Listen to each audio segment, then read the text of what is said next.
Қайырлы күн достар, бүгін мен сіздермен өзім жасайтын палаудың рецебімен бөлісемін. Оңтүстікіндей болып шығады, бірақ бір айырмашылығы күріш тірі болмайды, жұмсақ болып әдем болып піседі. Осылай дайындап көруге кеңес берем, өте дәмді болып шығады. Етті осындай ірі бөлшектерге бөлшектеп аламыз, қатты қалың емес етіп, қуырылғанда екі беті де қызарып әдем болып пісетіндей. Етімізді жуамыз, демлеп қазанымызды қыздырамыз, керек мөлшерде май құямыз. Менде мына жерде 150 мл көлемінде май, яғни кесе толмай құюға болады. Мен көзбен құйдым, үйреніп қалғандықтан. Қыздырып алып, етімізді саламыз. Жақсылап қатты отта қуырып аламыз, айналдырып. Қазанның қақпағын жартылай жауып, 20 минут көлемінде араластырып қуырамыз.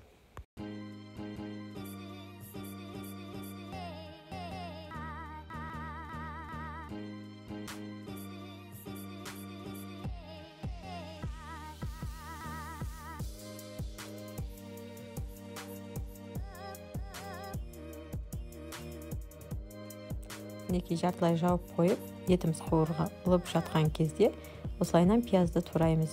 3-4 штук пияз турасаңыздар болады. Осылайынан барынша біркелкі етіп турап аламыз пиязымызды жақсылап. Етіміз бір қалыпты болып қуырылып жатыр. Яғни суы шығып, суы тартылғанша қуырамыз.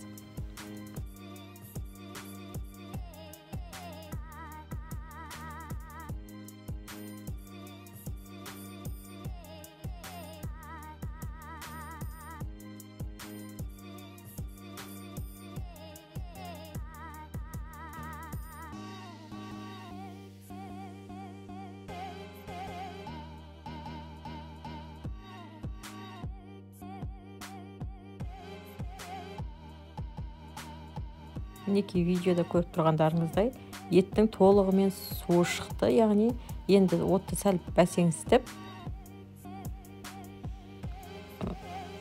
толығымен судың тартылып кеткенін күтеміз. Неке бізде су тартылды, етіміздің қызарып, жақсылап қуырамыз, яғни етіміз толығымен қызарғанша айналдырып қуырамыз.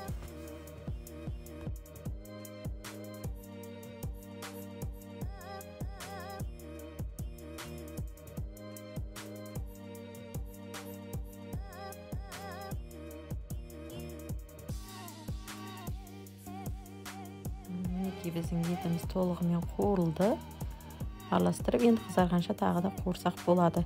Осы уақыт аралығында қарасам, менде 20 минут толық өтпепті, яғни 20 минут қуырсаңыздар жетеді деген сөз. Менде ет тұз алғандықтан тұз қоспай қуырып жатырмын.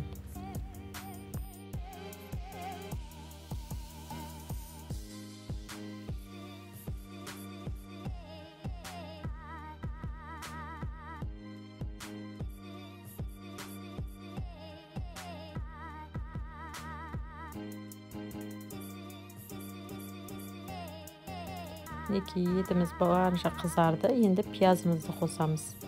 Пиязымызды қосып, жақсылап араластырып, пиязымыз қызарғанша қуырамыз. 3-4 минут көлемінде араластырып қуырамыз. Міне көріп тұрғандарыңыздай, етіміз бен пиязымыз әдемі болып қызарып қуырылып жатыр. Әзірге біз чесногымызды тураймыз, сарымсағымызды. 1-2 бас, яғни кішкене бөлшегін турасаңыздар жетеді.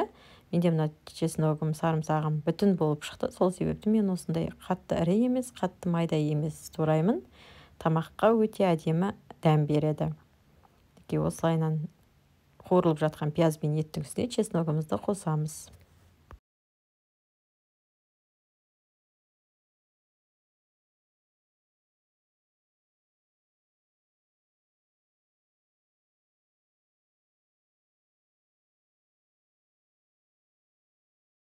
Отымызды байлап қоямыз. Енді кезекте бізде сәбіз. Сәбізді осылайынан барынша біркелкі етіп, ұзыншалап турап аламыз.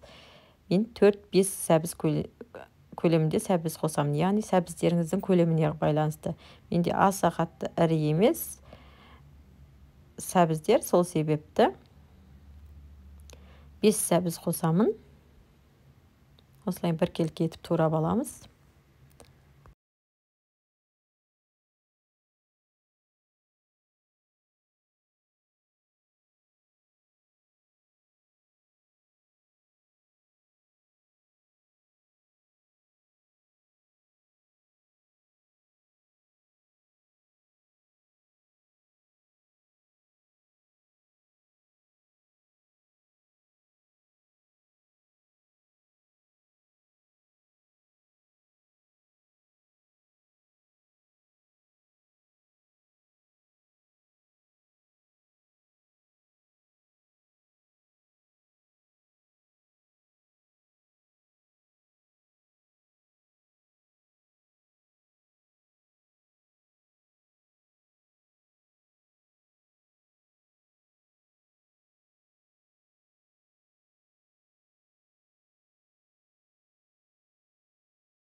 Мінекей сәбіздеріміз толықтай турап алып, бір ыдысқа саламыз бәрін.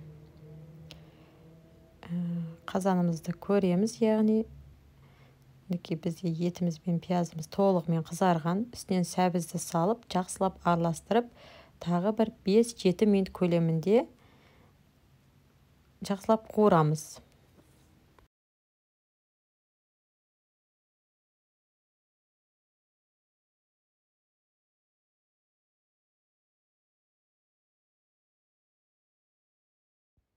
Неге көріп тұрғандарыңыздай, бізде сәбіз уже түсін беріп, әдемі болып жұмсарғандай.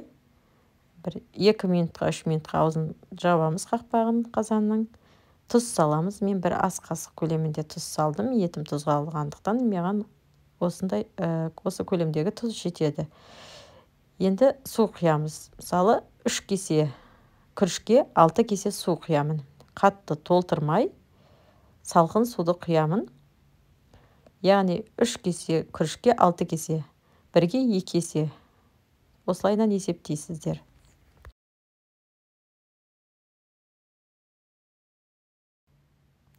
Мінекей осылайдан толығымен батырып, етімізді, сәбізімізді қақпағын жауып, қайнатамыз суымызды. Көріп тұрғандарыңыздай қайнады, отты баяулатып, 15-20 минут көлемінде қазанымыздың қақпағын жауып, баяу отта қайнатамыз. Яғни толығымен етіміз жұмсарады, сәбіз, пияздың толығымен суға дәмі шығады. Әзірге біз күрішімізді тазалап дайындаймыз. Яғни мен айтқанымдай 3 кесе күріш алам. Су құйған кесемен 3 кесе күріш алам. Сонда бізде күрішіміз, суымыз бір-біріне есептелген болады. Осылайынан 3 кесе күрішті алып, жақсылап жуып, тазалап суға салып қоямын. 15-20 минут көлемінде суда тұрады.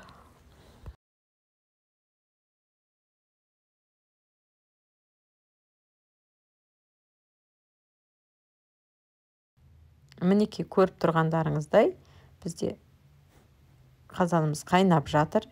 Күрішіміз жуылды. Яғни осылайынан күрішімізді саламыз енді. Толығымен күрішімізді саламыз, біркелкі етіп. Қазанымыздың қайнағанын күтеміз. Қазанымыз қайнаған кезде отты баяулатып, қазанның қақпағын жауып, 25 минутқа ашпай жауып қоямыз. Міне бізде уже қазанымыз қайнап жатыр. Қақпағын жауып, 25 минутқа бұқтырамыз. Сонымен біздің палауымыз, күрішіміз дайын болады. Мінекей біздің 25 минутымыз өтті. Осылай ашып көреміз. Суымыз толығымен тартылған. Қақпағын жауып, отты өшіріп, тағы 1-2 минутқа қоямыз. Мінекей біздің палауымыз дайын. Өте дәмді әрі жұмсақ болып шығады. Жасап көріңіздер. Сіздерге ұнайды деген ойдамын.